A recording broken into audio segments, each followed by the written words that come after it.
theory, they thought that everything that men were doing, women were doing the same thing. Literature regarding the life stages of women is limited and scattered, and there is a need to integrate it. The purpose of the study is to integrate literature written on the life stages of women and women's transitions among the stages, to develop an understanding of the reasons underlying the evolution of these stages, and to use the understanding to anticipate future evolution of these stages in relation to how this affects their lack of placement in key leadership positions. In this literature review, summaries of the major life stages, theorist work, and demonstrations of the evolution of life stages, including transitions between life stages over time, is discussed. In addition to this evolution, the life stages of women are explored. An in-depth analysis of the unique life stages of women and their transitions between stages is detailed. Evaluating the life stages literature, the context in which it was created was examined. There have been many influences impacting the way humans move through life stages and what those stages are and when people experience them. A discussion of those driving forces and their dynamic relationship with life stages was covered. The need for evolution of a life stage model representative of the modern day experience is evident. From observation, we see that life stages are continuing to change as women live longer, healthier, more productive lives. The topic of women in psychology is second in comparison to men. The initial research conducted is primarily focused on men and then branched out to women. The premise of life stages was not segregated to men and then women, but generalized. Men and women are shown to go through life stages at different points. Although men and women go through similar life stages, the pace is different. The traditional sex roles experienced in families can contribute to the differing pace in the life stages between men and women. The purpose of this research and of this study is to integrate literature that has been written on the life stages of women and women's transitions among the stages to develop an understanding of the reasons underlying the evolution of these stages and to use this understanding to anticipate future evolution of these stages. So now we get to look at all of the theorists that contributed towards this. We're going to start with Gould. Gould looked at the adult lifespan in relationship to time.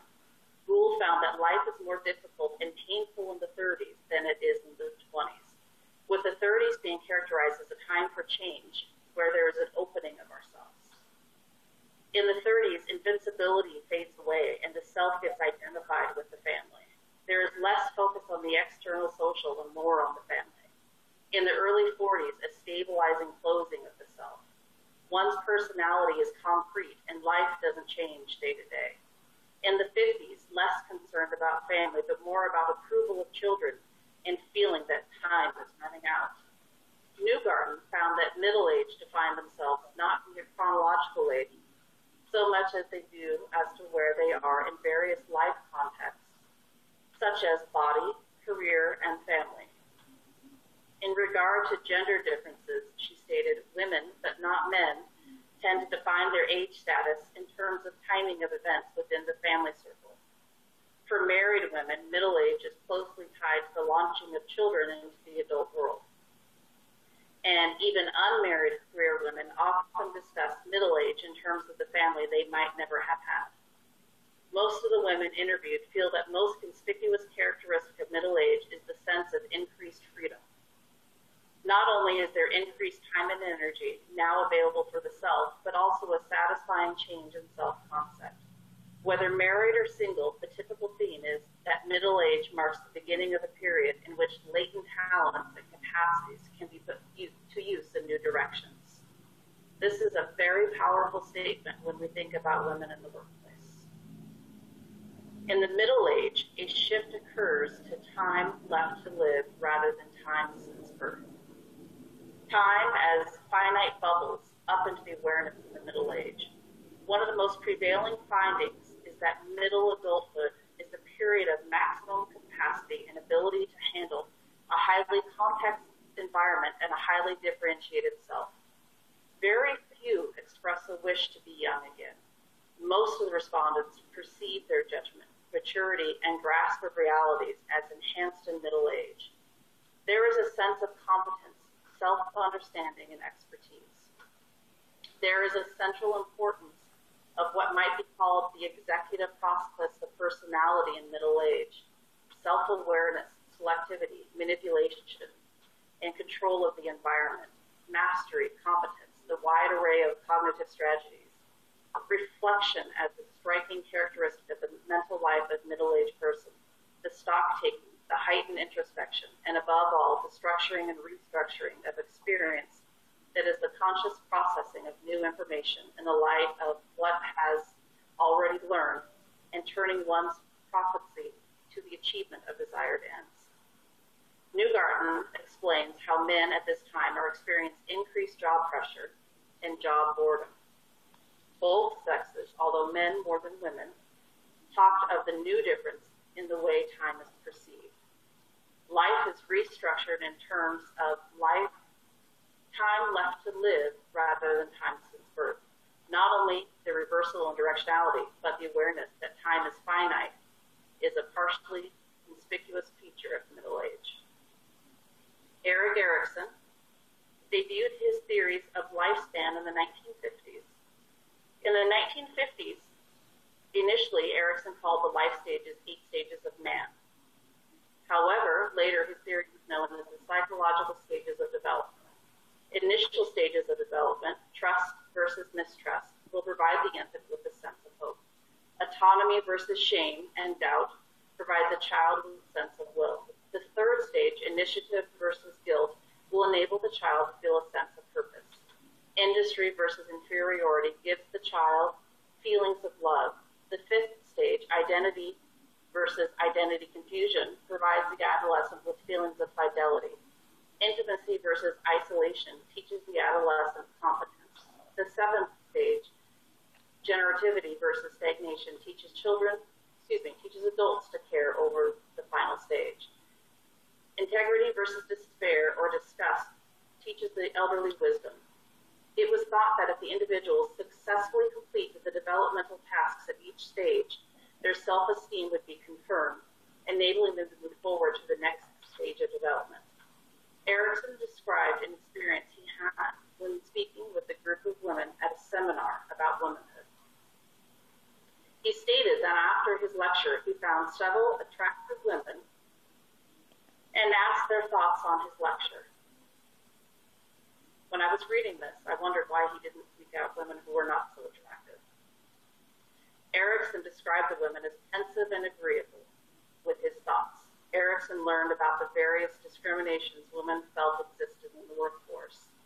Erikson believed that much of his discrimination belonged in the minds of women. He stated that women sympathized with the apprehensions that men experience and thus believed that men would react negatively toward women in the workplace. Erikson explained that many times men would seek refuge from their women while at home.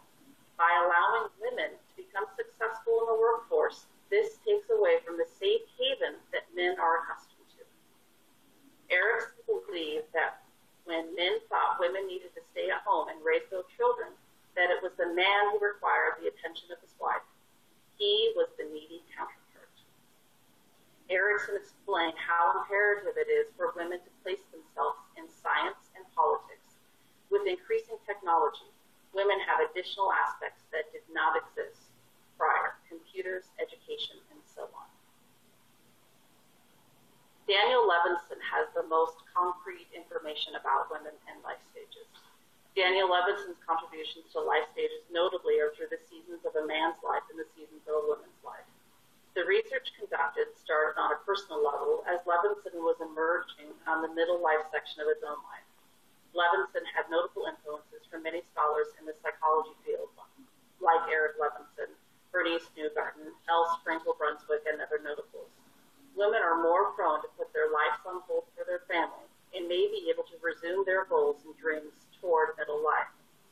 Through Levinson's findings, he found that men and women go through the same stages and at roughly the same age ranges for each stage. Levinson found that if a random study was conducted of men and women aged 43 years old, they would all be going through the midlife transition, but each person's early life experiences would be different. Levinson notes women are slower to advance in career and academic settings. He indicates 10% of Fortune 500 top executives are women. 15% of academics on tenure tracks are women. He also notes women pay is up to 85% less than men in the same field and positions. Levinson stresses development and indicates a homemaker lacks self-development in the traditional sense. A homemaker is not living out the masculine roles, only pursuing the feminine role. This research that he conducted was all done in 1978 to the early 80s. So some of the data that he has is a little outdated, but it's notable that this is the information he gathered at that time. Levinson took his early research on personality, social structure, family roles, and occupational roles to begin the journey to seasons of a man's life. By combining each component into examining adult life cycles, Levinson had an in-depth look into the stages of adults. From the research conducted in the seasons of a man's life, Levinson soon realized a separate study on women would follow. The research for both men and women involved subjects from the ages of 35 to 45. The research conducted on men unveiled information pertaining to the midlife cycles men transition. Levinson's life stages overlap with Erickson's theory in the first transition and the third stage. Levinson coined the term midlife crisis in his book. Although the information Levinson gathered on education and levels of women in executive position is outdated, not much has changed since then. In conclusion, Levinson closes with the idea that men must understand women better, and women must understand men better if we are all to understand ourselves better. Freud referred to women as sexual objects. He stated that when no other woman was present, it gave a man a reason to keep one around. Freud explained that men were the head of the household and would run his family by his own choosing. Freud described civilization as a business of man. He believed women were incapable of completing rigorous tasks. Adults are conceived as being in dynamic conflict, but without direction. Jacques also coined the phrase midlife crisis, which he labeled as occurring around the age of 35, and another with our full maturity around the age of 65. The transition to midlife is often for women around the onset of menopause. He contends there is biological reason that for men and women that in their middle 30s, they have a crisis for losing their energy, having misgivings, agony, questioning, etc. He says they lose their creativity and that many creative genius types die during this crisis. He uses the term mature adulthood for the post-midlife phase. He thinks part of the reason for this crisis is the change in the nature or mode of work. That in mature adulthood, the work is more sculptured creativity, a more contemplative pessimism, reflective and tolerative conservatism is also seen. He treats men and women the same in their developmental related to the midlife crisis and in their development and work.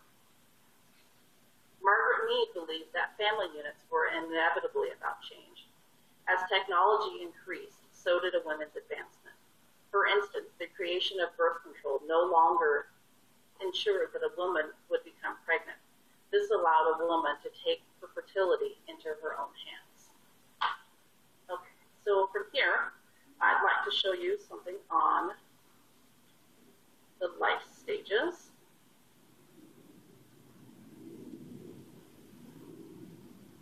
The comparison between Erickson and Levinson. As I mentioned, Erickson and Levinson's had stages that overlapped. Levinson based a lot of his information off of Erickson. However, he expanded it quite a bit because he found that it was lacking. Because if you can look at stage 6 in Erickson, 19 to 35 is a very large age range. We all know how many changes we went through between the ages of 19 and 35. And in Levinson, he has that broken down almost into 4 age range or stages. So he breaks everything down a little bit more, goes into a little bit of a deeper transitions to have those go down. And these, he does equate both to men and to women. So these are his different life stages that he based loosely upon what Erickson had put out. Another one to look at is, this is Levinson, Gould's, and Erickson's lined up. I know that this is a little bit more difficult to see, but I think that this is also interesting to note because, as I mentioned, Levinson is the one that has done the most research on this. And you can see all of the different stages that Levinson notes from the age of roughly 18 all the way through to 70 plus. Erickson has quite a bit, and then Gould just has a few in there. But it's basically showing where people, as they're going through their adulthood, but no one has a man or woman on there. They just equate it out to adulthood. And I just think that that's an interesting thing to note for that. So from there, we go into our life stages. Freudian, she studied men and women who had remained vital past the age of 55. I came to realize that the fountain of age can't mean the absence of physiological, emotional, or situational change. But it takes so much effort to hold on to the illusion of youth, to keep the fear of age at bay. But in doing so, we could fail to recognize the new qualities and strengths that might emerge. She discusses Erickson, Levinson, Gould, and Freud for stages of life studies with an observation that they are cumulative until maturity at around 50, and then reverse or regress. She notes that there is more individualization. She notes that a challenge in prior studies was where they got their samples. She also questions earlier studies regarding women's reaction to the empty nest and widowhood. If the study of age had begun with women, perhaps there never would have been that all-or-nothing concept of work versus retirement. In the short 30 years of the modern women's movement, new career patterns have already begun to emerge, or rather, a shifting mix of work and family commitments and other interests, involving continual improvisation and redefinition. Such patterns may culminate in even greater possibilities of fulfillment for older women and for the men who join them. There have been longitudinal studies of individuals' lives done at Wesleyan and Berkeley. These and other studies were reviewed by a psychologist named David Ogilvy. He found that people who were the most satisfied with life were those whose time was spent doing the things that gave them satisfaction, far more than wealth or even health. Most of the vital people I have known in my life or come across in this search seem to be getting involved in such new, more or less formal ongoing structures or networks, pooling and focusing their wisdom and age on new, old problems of our society. Gail Sheehy gained most of her wisdom from Daniel Levinson, but she also was a student of Erickson's as well. She wrote a book called Passages and wrote that the stages of adult life are characterized not by physical growth, but by steps in psychological and social growth. In order to understand women's life stages, I believe that it's imperative to look at the timeline of important events in women's history. So there's obviously so many different events that has happened that you can't say what one is more important than another. I found some that I felt that were important that I'm going to go through now. In 1833, Oberlin College becomes the first co-educational collegiate institution in the United States. So most of the ones that I picked out are all going to be situational just to the United States. So 1833 was the first time that a woman was able to get an education outside of just going to a regular school and potentially getting her high school diploma. So in 1833 as well, Prudence Crandall, a white Quaker, opens a teacher training school for young African women in Connecticut. So African women were also able to go into school as well, and I think that that's a notable thing to note. 1839, Mississippi passes the Married Women's Property Act. So this actually gave women the ability to claim property if she was married. 1846, 6 women demand equal rights in a petition to New York's Constitutional Convention. 1848, the first Women's Rights Convention in the United States is held in Seneca Falls, New York. 1849, Elizabeth Blackwell becomes the first woman to receive the MD degree. 1852, Harriet Beecher Stowe's Uncle Tom's Cabin is published. 1853, Florence Nightingale accepts position as superintendent at care of 6 gentlewomen in London.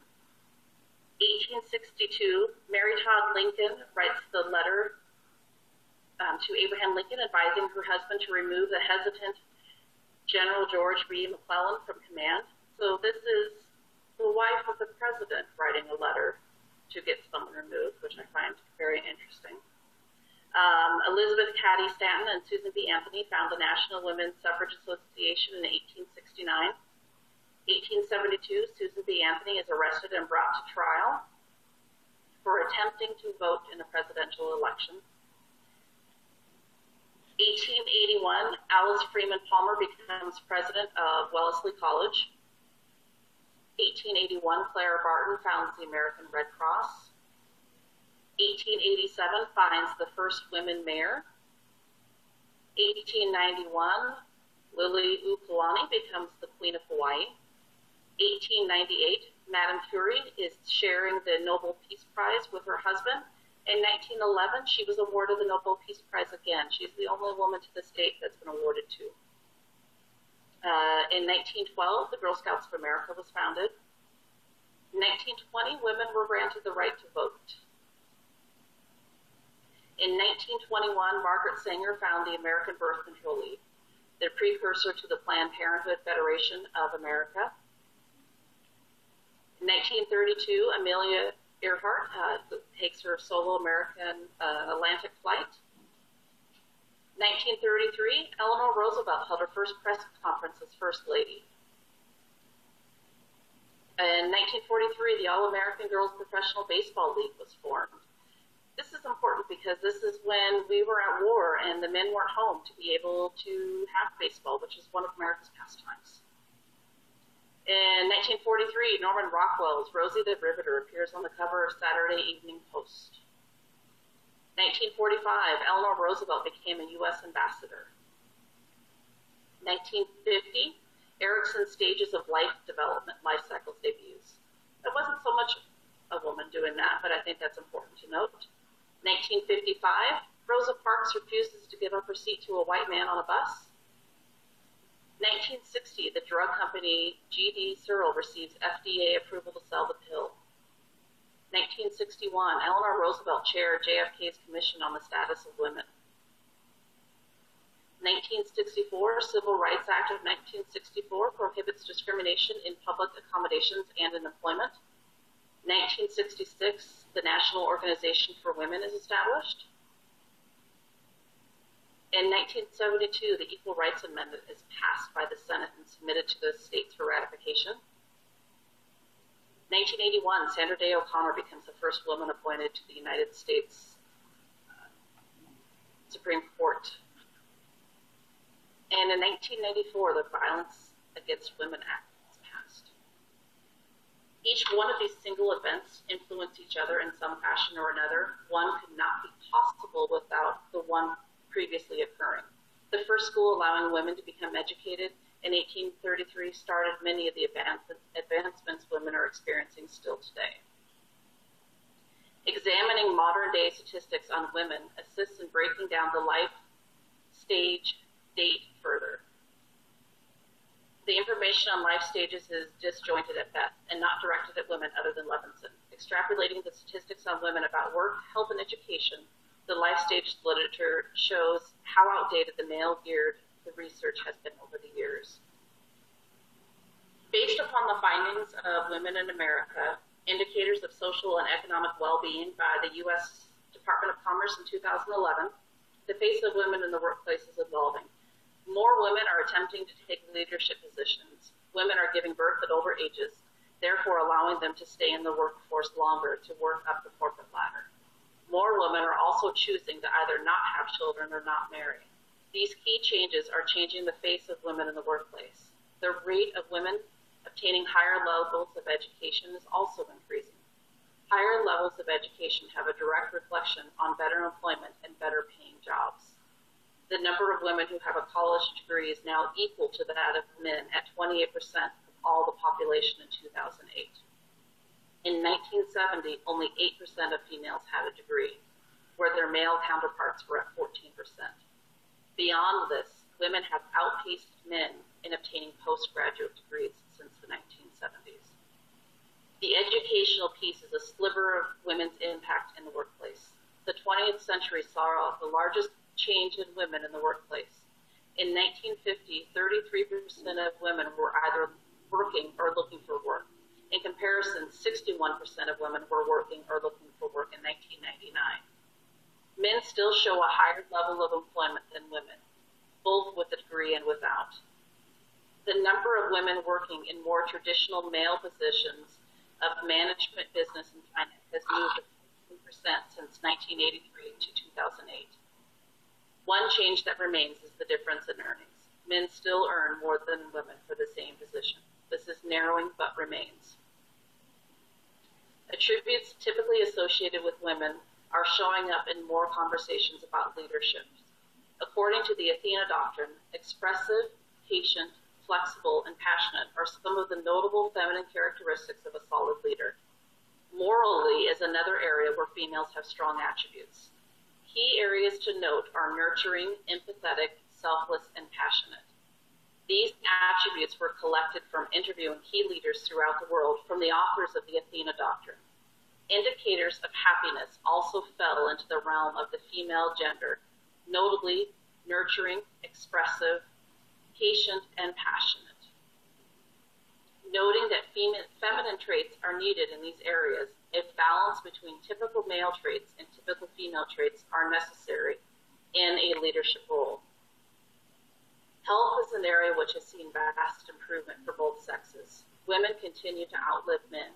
The factor of women outliving men contributes to their ability to endure in the workplace. With the increase in accessibility to healthcare, this could continue to rise. Women are known to seek and use medical care more often than their male counterpart. In 2007, the life expectancy of women was 80, and compared to men at 75. Analyzing life stages and how this relates to women in their career and life choices, there are key moments in their lives where these decisions become apparent. A woman in their 20s is evaluating what it is they want out of life. What career goals and family goals do they see for themselves? If they see themselves with a family, how is this going to work with a career? Will they take time off for their just short time allowed by FMLA? Or will they stop working to take care of their child and risk career advancement? If they have chosen to head into a career in their 30s, they may start to analyze if this is the career of choice for them and look to start a family. They look at how their career is advancing and how they're making advancements in their field and making a name for themselves as they are progressing through their 30s. Simultaneously, they are analyzing what type of parent they are or are they becoming. For women, this is where it changes based upon the finding of Levinson. He found that women at this stage who choose to have a family and then go back to a career may choose a different career path. They may be reinventing themselves in the same career path as they have been out of the game to raise their children. Is the values discussion. Is my work meaningful? Why have I not broken through to that barrier? How can I leave that legacy? As a woman looking to reach that next level, how can I break through to that executive position I desire? With the launch of Sheryl Sandberg's book, Lean In, people started to analyze women in the workplace. She looked at the aspect of women's desire to lead, but the unique challenges women face. Examining the leaders of independent countries around the world, only 17 are led by women of 197 countries. Women hold 20 seats of parliaments globally. In Fortune 500 companies, only 21% have women CEOs. 14% are CFOs, 17% hold board seats, and only 18% of our elected officials in Congress are women. If we break this down to women of color, the gap is wider. 4% hold top executive positions, 3% board seats, and 5% of congressional seats. If women are earning degrees at a faster rate than men, we are still not being taken as equals in position of power. By 2010, the advancements women made for pay had been monumentous, but we still trail. In 2010, women made 77 cents for every dollar a man made. This is years of oppression created by women taking time to be at home, women struggling to advance and failing to advance to the next level, while they see men take the position they seek. Referring to the report on the White House, women are afraid to think about the aspect of starting a family, so they are choosing to put it off longer for their career. Becoming a parent decreases the participation from the woman, but not from the man. When a family chooses to have a child, it can take a woman out of the workplace for a time. This is a setback for her career. This is a choice to make. From an early age, girls are given the advice to be a good mother, and their career is secondary. When a woman enters college, the thoughts going through their mind is already thinking about if they can trade off their career with the family. They have their personal and their professional goals. When a woman is in college and asked to choose between marriage and a career, they are twice as likely as their marriage counterparts to choose marriage. The U.S. Census Bureau considers mother as the designated parent when both parents are present in the home. When a mother cares for her own children, it is parenting. When a father cares for his own children, it is deemed as a child care arrangement. Let's say that again. When a mother cares for her own children, it is parenting. When a father cares for his own children, it is deemed as child care arrangement. Two parents in the same house, two different terms for doing the same job. How many times have you heard a man say he has to babysit his own children? Conditions for all women will improve when more women in leadership positions are given the opportunity. When their voice is heard in key discussions, advancements for women can be made. Few workplaces offer flexibility and access to childcare, parental leave necessary to pursuing a career while raising children. When a woman chooses both a career and a family, many times extra assistance is needed for the children. Others start to judge how well of a mother she is. If a man chooses a career and a family, this same judging does not happen. The traditional sex roles are prevalent, and they have roots in psychology. Women lack the self-confidence necessary to show organizations their true ability to lead. The message is given to women as when they are outspoken, aggressive, and appear more powerful than the man, it is a negative factor. A woman applying for a position may be plagued with a self-doubt when looking at the competitors, both male and female. A female co-applicant may not have taken a break to have a family. A male applicant may have the edge as they are male. This phenomenon has the name of the imposter syndrome. As a woman, we underestimate ourselves and the value of what we have accomplished. Imagine this mentality in an interview. When a man fails, they blame such factors as I didn't study, or I'm not interested in the study material. When a woman fails, they blame their own ability. When a woman receives any negative feedback, they will internalize this for future performance, which has effects on long-term to attitude and approach to projects.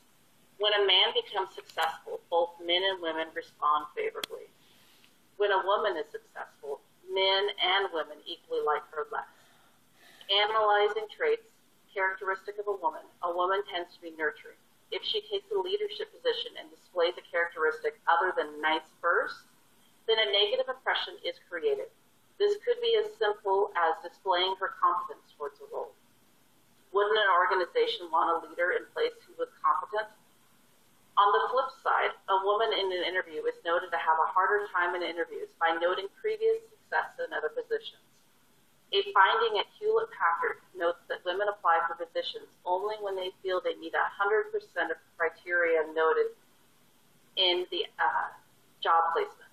When men apply, they meet 60% of the criteria, and they will apply for the position. If a woman expects to advance, they need to make the effort to move forward.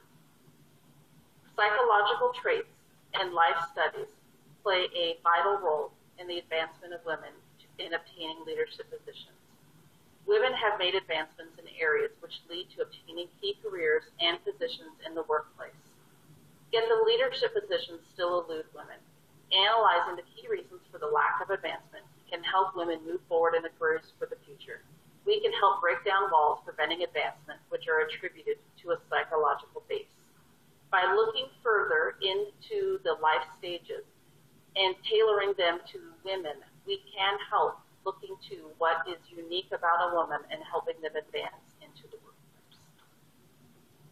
So the implications for the future, I see this as advocates for women's issues, and will have a source for documenting the evolution in women's life stages and to use for formulating new programs. Individual women can benefit this from understanding how and why their life stages differ from those of men who have preceded them or other women, and in preparing them to take greater advantage of these changes. Organizations can be better prepared to handle the implications of evolving changes in women's life stages, and researchers and other academics can benefit from this, from having this information consolidated into one place. So I thank you for your time. Does anyone have any questions?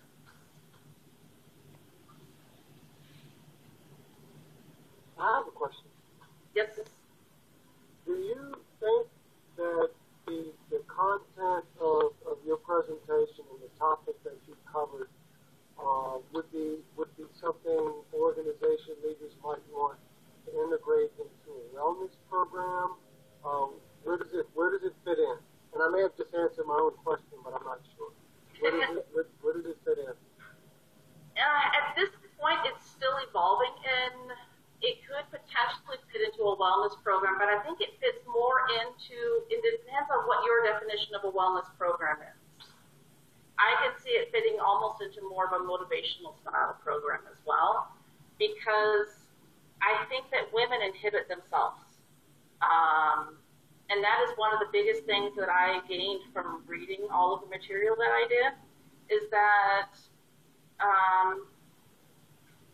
women are probably one of their biggest inhibitors on their own advancement. And a lot of it is boiled down to the psychological traits. So I think that it could be used almost as a motivational factor of, you know what, one of the reasons why people advance is they advance because they go. But at the same time, one of the things that I found interesting was the aspect of starting a family. We are the only nation, industrialized nation, that doesn't have time off for women to have children. You know, other than the FMLA, that gives you 6 weeks at best. And that just secures your job. It doesn't give you paid time off. So women are afraid to go into a job, especially an executive level job, and say, you know what, I'm thinking about having a child. How is that going to impact my advancement in your organization? So, and how does that fit in with what you thought of in your answering your own question? No, you're spot on. I just have one more question. Okay. Did you happen to find any articles in any of the common journals that we see or that we use in our field, like the Journal of Applied Psychology or the SIOP journals, CIP, and Perspectives on Science and Practice? Have you seen any related articles? Or is this, in the beginning you were saying it's mostly unexplored? I honestly did not find a lot of articles, especially when we were in trying to find life stage information. There's nothing out there other than life stages, and nothing talks about women. I found the bulk of my information in books. And I did find some articles. I mean, there's definitely some articles, but most of it, like the government articles, the Athena Doctrine, the White House article, but a lot of it, you should see my book collection now. I mean, it's monstrous. So a lot of it was books. And just looking at development through adulthood was basically the realm of what I went through. You know what I thought was interesting? You mentioned a lot of stuff like right now more women than men are getting degrees, but less women are in the workforce. And coming from an education, from the education industry, the students that I work with, the majority of my students are women. Yep. So and of course you mentioned having children and, women applying for jobs that they're 100% qualified for when men apply for almost anything. It's almost interesting. It would be interesting, I guess, for me to see if the degrees that women are going to school for, what kind of degrees are they? Are they going for a full-on MBA, or are they just going for something a little bit more basic? And is that inhibiting, that's preventing them from taking a step further, or is it just all the other factors? You know what I'm saying? It's really how they're imagine, but women are outpacing men in getting advanced degrees. Right. So, I mean, it's all of the above. But I think that, I know for myself, when I look at a job application, if I don't meet every single box on that job application, I don't apply. In the same way, yep. Eric? No, I agree. Unless you have a connection. Well, but no, I mean, it's interesting to know. So, any other questions? Laura, I have a question. Can you hear me? Yes, I can. Okay, so you were talking about how you were going to use the study related to kind of your problem statement. I thought I understood. And you're looking at how you will anticipate future life stages in women and how you can use the information to influence their role in key positions. Is that an accurate kind of restatement of what your intention is? I'm hoping that in the future, yes, because I think that life stages for women needs to be visited. Levinson, when he did his writing, it was in the early 80s. And all he did when he did his life stages is he interviewed women between the ages of 35 and 45 and segregated them into a couple of different groups. He interviewed homemakers, people that were working, and people that were in the education industry, such as professors and different things like that, and just asked them about different parts of their life and made sure that it fell in line with his definition of life stages. However, I believe that a revisit of life stages needs to be had just because of the aspect that there are different roles that women take and I see women taking on they go down a different path than men. I truly believe that. I'm not a man, I don't know, but I am a woman. I see myself going down a different road. I see myself taking on a different path. And I can only talk from personal experience, but, I had children, I got married, I didn't go to school, I'm now going to school, I'm now seeking out my career, I'm now doing different things like that. So it's a different experience where a man might go to school, get a job, get this career, and start going, have kids, but the kids happen at the same time as everything else is going on. So the life stages where they might be going through the midlife crisis and then the next midlife crisis, I think a woman goes through them, yes, but they're they affect, you know, they can get into an advanced position, a man can get into an advanced position so much easier and faster because they've got the years of experience before them. If that's the road that they've taken. I mean, I don't know. I mean, it's just, when you're looking at it. It's almost like we're delayed in a sense. Like, you put your life on hold professionally to raise your kids, and then once they get older and you reach that, like, what did you call it, your middle age, where you get that increase of freedom and a new direction, perspective, that's when you start doing those things when